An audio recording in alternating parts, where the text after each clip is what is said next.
Hello and welcome to German Lessons with Mr. Ferguson. Hallo und herzlich willkommen zum Deutschunterricht mit Herrn Ferguson. Diese vierte grammatische Stunde, the fourth grammar lesson, ist der Dativ, the dative case. Before wir anfangen, please remember to like this video, bitte klickt Gefällt mir, and to subscribe to my channel, so that I can keep helping you with your German. Bitte vergesst nicht zu abonnieren. If you're enjoying my videos, please consider buying me a coffee by clicking the banner now. All contributions are gratefully received and allow me to continue to bring you new and exciting German content whilst keeping it free to access on YouTube. Thank you to those of you who've already contributed. It's very much appreciated. Vielen Dank.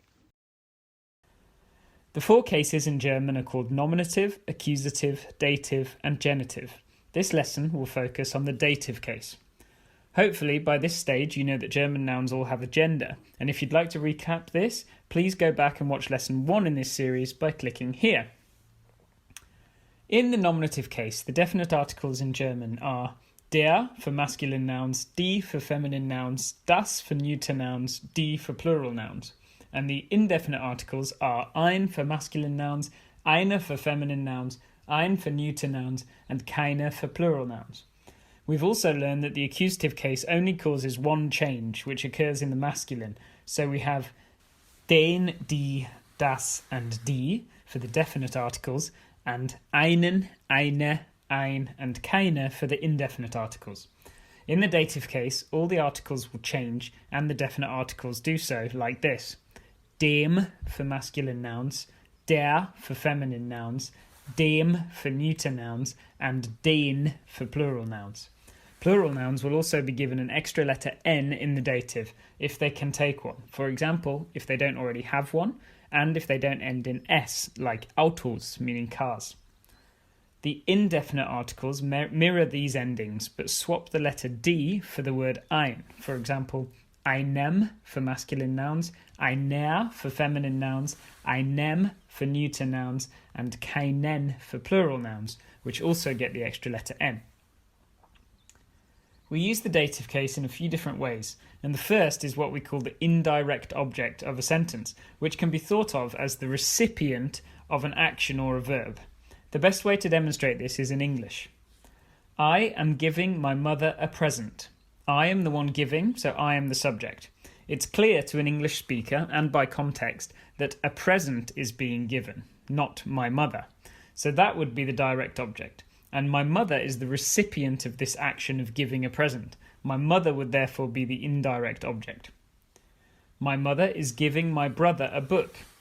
In this example, my mother is the one giving, so she's the subject. She's giving a book, so the book is the direct object, and my brother is the recipient of that giving of a book, so he is the indirect object. Indirect objects don't appear very often and are mainly used with the verb to give, geben. In German, these indirect objects would be meiner Mutter, dative feminine, and meinem Bruder, dative masculine. The second way to encounter the dative case is with certain verbs, which normally imply doing something for someone, telling someone something, or giving something to someone. There's a large list of verbs that takes the dative, but here are some of the more common ones. Helfen, to help. For example, I help the man, ich helfe dem Mann. Sagen, to say or tell. I am telling the woman, ich sage der Frau. Erzählen or erklären, which both mean to explain. I'm explaining to the boy. Ich erkläre dem Jungen or ich erzähle dem Jungen. Passen, to fit. For example, these shoes fit the girl. Diese Schuhe passen dem Mädchen. Remembering that girl in German is neuter. Gratulieren, to congratulate. For example, I congratulate the winners. Ich gratuliere den Gewinnern. Notice the N on the end of the normal plural, Gewinner. Gehören, to belong to. For example, the car belongs to the woman. Das Auto gehört der Frau. And gefallen, to please. This is a nice way to say you like something. For example, this cake pleases me. Dieser Kuchen gefällt mir. I like this cake. The third way to encounter the dative case is by having it triggered, by using a preposition. That means when you use a special word, you have to use the dative case after that. For the dative case, we use the slightly fudged acronym Very Busy Gas Man. You can think of it as a gas man who is so busy that he can't find a date to fix your gas. Very Busy Gas Man stands for von, which means from or of. For example, von meinem Bruder, from my brother. It's worth mentioning here that you might see vom, which is a contraction of von dem. Bei, which means at or near. For example, bei der Arbeit, at work, or bei meiner Mutter, near my mother, as in at my mother's house. You might also see beim, which is a contraction of bei dem. Zu, meaning to, for example, zu dem Geschäft, to the shop. Zu plus dem for masculine or neuter can shorten to zum, so it would be much more likely to see zum Geschäft. The same happens with zu der for feminine nouns in the dative, which shortens to zur, for example, zur Kirche, to the church.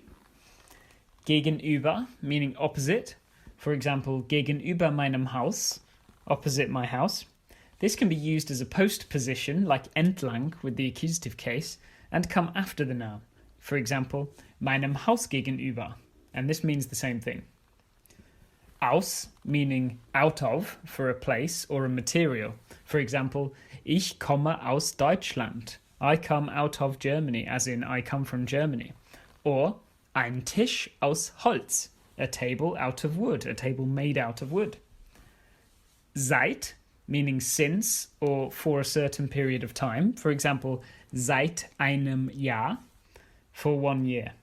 It's worth mentioning as well that seit is used with the present tense in German. So, ich bin hier seit einem Jahr literally translates as I am here since 1 year, but means I have been here for 1 year. Mit, which means with, for example, mit dem Auto, with the car or by car, and this is the most common dative preposition and you'll see it a lot. Außer, meaning except or apart from, außer meiner Schwester, except for my sister. Nach, which means after, as well as past for time expressions, and to for a city or a country. For example, nach der Schule, after school. Es ist 7:05, it's 8:05. Or, ich fliege nach Österreich, I'm flying to Austria. There's one more group of prepositions called Wechselpräpositionen, or dual prepositions, which can take either the accusative or the dative, depending on context. I talked about them briefly in the accusative case lesson, so if you haven't seen that yet or need a reminder, please click the banner in the top right corner now. To recap these, they are in, meaning in, an, meaning on a vertical surface, auf, meaning on a horizontal surface, hinter, meaning behind, unter, meaning under, über, meaning above, vor, in front of, zwischen, between, and neben, next to. If there's movement from one place to another, for example, going into, putting an object onto something else, etc., we will use the accusative. But if there's no movement from one location to another, which is much more often the case, and things are still, we use the dative. Think about it as being on a good date. If it's a good date, you won't be going anywhere. Some examples in English. The cat is on the table. No movement, dative. Die Katze, nominative because it's the subject, ist auf dem Tisch, dative masculine. As opposed to the cat jumped onto the table, which is movement, so therefore accusative. Die Katze, nominative, sprang auf den Tisch. Or perhaps, the man is standing between the trees. Der Mann, nominative, steht zwischen den Bäumen. As opposed to, the man walked between the trees, from one side to the other. Der Mann ging zwischen die Bäume. The prepositions in and an will contract with the dative case, and you could see im, meaning in dem, in the, and am, meaning an dem, on the, if the surface is vertical, like the face of a wall, for example. And you will also use am with days of the week, for example, am Montag, on Monday. The final thing you need to know about the dative case is that the pronouns I, you, he, she, etc. change. And this happens in English too. When I'm the subject, I say I. For example, I gave you a present.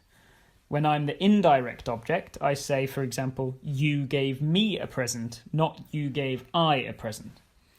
In English, the accusative and dative pronouns are the same, and they are me, you, him, her, it, us, you, and them. But in German, the nominative pronouns, ich, du, sie, es, wir, ihr, sie, and sie, change like this. Ich becomes mir, du becomes dir, becomes ihm, which reminds us of the masculine definite article dem, and sounds a little bit like the English word him. Sie becomes ihr, which looks like der and sounds like her. And es becomes ihm too, the same way that dem is used for masculine and neuter. Wir becomes uns, and ihr becomes euch, like they did in the accusative case. Sie becomes ihnen with a capital I, because it's still formal, and sie becomes ihnen with a lowercase I. This reminds us of the dative plural definite article den, and the extra n that we need to add to a dative plural. For example, it pleases me. Es gefällt mir, not es gefällt ich. He tells me everything. Sagt mir alles, not sagt ich alles. The dog belongs to her. Der Hund gehört ihr, not der Hund gehört sie. And I help them. Ich helfe ihnen, not ich helfe sie. So that is how to use the dative case, and as you've seen, it is quite complicated. It is, however, really worth getting the hang of the dative case because it's used all the time, and is even starting to replace parts of the genitive case, which is the case that's going to be discussed in Lesson 5. It's a good idea to pause the video now to recap how the articles change from the nominative case into the dative case, what is meant by the indirect object of a verb, which prepositions trigger the dative case, what the dual prepositions are and when to use them with dative and accusative, and how the personal pronouns change in the dative. Habe ich etwas vergessen? Sagt es mir. Have I forgotten something? Tell me. If you're a native German speaker and you think I've left out some important information about the dative case, der Dativ or der Wem-Fall, please write a comment below. Bitte schreibt einen Kommentar. Also, please remember to click subscribe to receive all of my German lesson videos, language learning tips and updates. You can also follow me on Instagram with the username Herr Ferguson and on Twitter under @Herr Ferguson. Otherwise, from me, it's Danke und auf Wiedersehen.